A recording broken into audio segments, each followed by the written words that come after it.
Hello everybody. Today we're going to take a look at Unit 4.4a, Proportions and Applications.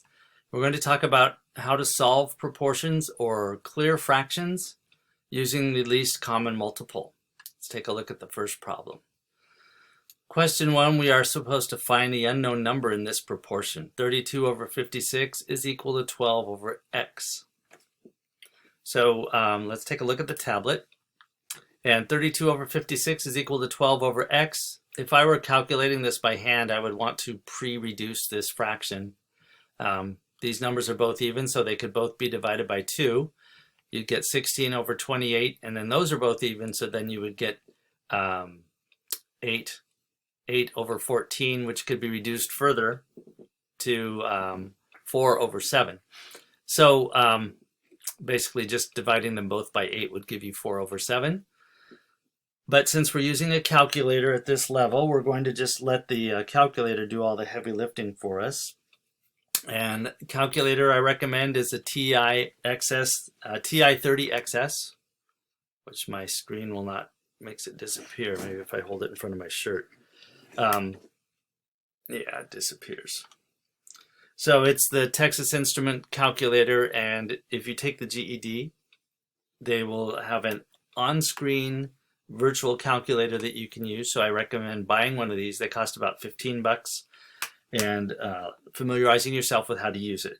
It won't be intuitive like your smartphone calculator, and there are some frustrating things. It has 2 minus signs, so one is a negative sign and one is a subtraction operation. So just a heads up on that. So do get used to using it. So we're not going to reduce or anything. We're just going to jump right in. And the least common multiple for these two fractions is 56x. We know that both of these, 56x would allow both of these problems to be, both of these fractions to be added or subtracted. And we're going to use that, multiply the left side by 56x and the right side by 56x. We have to keep the equation even. And what we can do now, this allows us to get rid of the fractions. That's why they call it clearing the fractions. On this side, we've gotten rid of the 36, and on this side, we get rid of the x's. And then we've got 32x, right? Because we had 32 times x still. That's equal to 12 times 56. 12 times 56. So let's do that on our calculator. 12 times 56 gives us 672. And that's equal to 32x. And then to solve for x, we have to isolate it. So we're going to divide both sides by 32. And this side, we can just cancel out and get x. So whatever, 672. If you are using the TI-30XS, you can just hit the division sign and use your answer in the next one. 672 divided by 32 will give you 21. And so x is equal to 21. So this is our answer. And when we have more than 2 elements to work with, this is a really effective method. When we don't, it's kind of easier just to say, okay, 12 times 56 divided by 32 will give you x also, right? Using cross multiplication. Okay, so let's take a look at the second problem, which is 2 over 9. 2 over 9 is equal to x over 100. Okay, so let's go to the tablet. I've got that right here. Let's just make a barrier. 2 over 9 is equal to x over 100. So let's do it this way. If you were to try to do an LCM here, you would get 3 times 3 and 10 times 10. And you'd end up just multiplying these two together. So one thing that's pretty awesome to do is just take those two numbers and write them up here as 9 times 100 and 9 times 100. Sometimes it's easier to leave the parts you're going to factor out written out. So now we can cancel out the 9's on the left side, leaving 2 times 100, right? Or 100 times 2, that's what's left. And then on the right side, we can cancel out the 100s, leaving 9 times x. So if we rewrite this down below, we are going to have 200 is equal to 9x.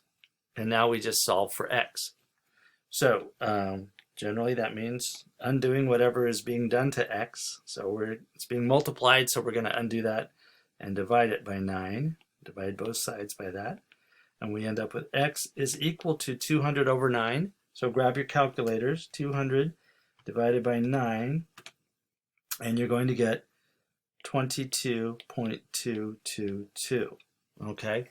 Now in the instructions it said, round to the nearest hundredth, which means our answer has to go out to thousandths, so be sure to keep that.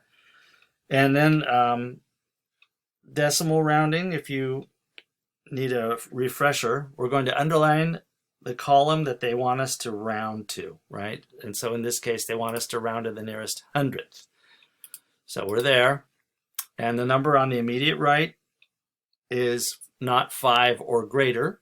So the number that's underlined remains the same.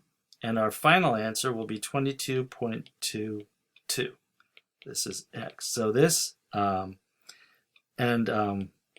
this is 22.22 per 100, right? According to the original, 22.22 per 100, which is the same as saying 22.22%. Now, when you enter your answer at WAMAP, just put it in as 22.22.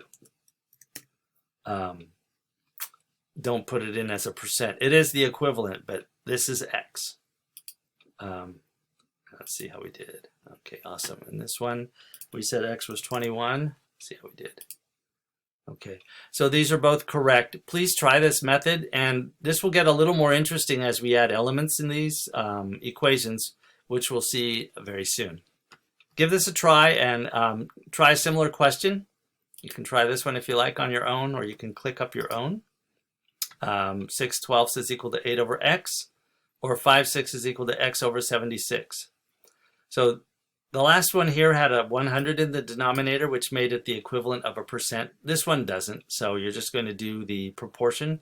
But try to clear those fractions using 12x on this side, 12x times 12x, 12x times this side, and 12x times the other side.